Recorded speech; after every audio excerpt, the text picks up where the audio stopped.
एक बार की बात है, ऋषि अंगिरा इंद्रदेव के लोक पधारे। इंद्रदेव ने उनका विधिवत स्वागत सत्कार किया और ऋषि के मनोरंजन हेतु पुंजिकस्थला नाम की अत्यंत रूपवती अप्सरा के नृत्य का आयोजन किया। पुंजिकस्थला ने अत्यंत मनमोहक नृत्य प्रस्तुत किया, परंतु मुनि स्वभाव होने के कारण ऋषि अंगिरा को इन सब में कोई रुचि नहीं थी, अतः वो नृत्य की ओर आकर्षित न होकर प्रभु के ध्यान में मग्न हो गए। जब पुंजिकस्थला का नृत्य समाप्त हुआ तो देवराज इंद्र ने पूछा, हे महर्षि, आपको इस अप्सरा का नृत्य कैसा लगा?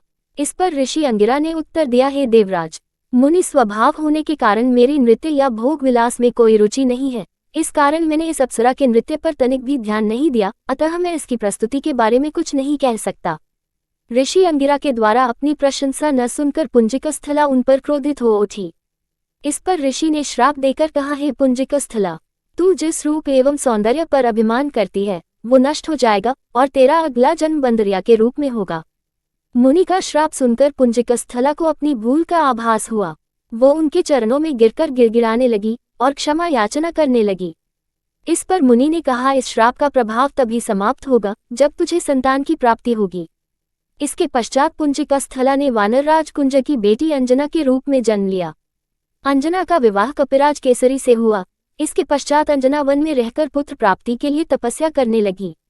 इधर त्रेता युग में अयोध्या नरेश राजा दशरथ ने संतान प्राप्ति के लिए अपने गुरु वशिष्ठ के निर्देशानुसार पुत्रेष्टि यज्ञ करवाया।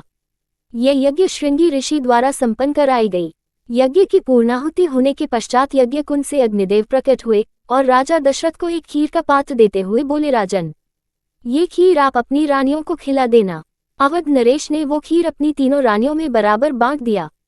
कौशल्या और सुमित्रा ने तो खीर ग्रहण कर ली, किंतु जब रानी कैकेयी खीर ग्रहण करने लगी तभी एक चील आए और उस खीर का कुछ अंश झपट कर अपने मुंह में लेकर उड़ गई।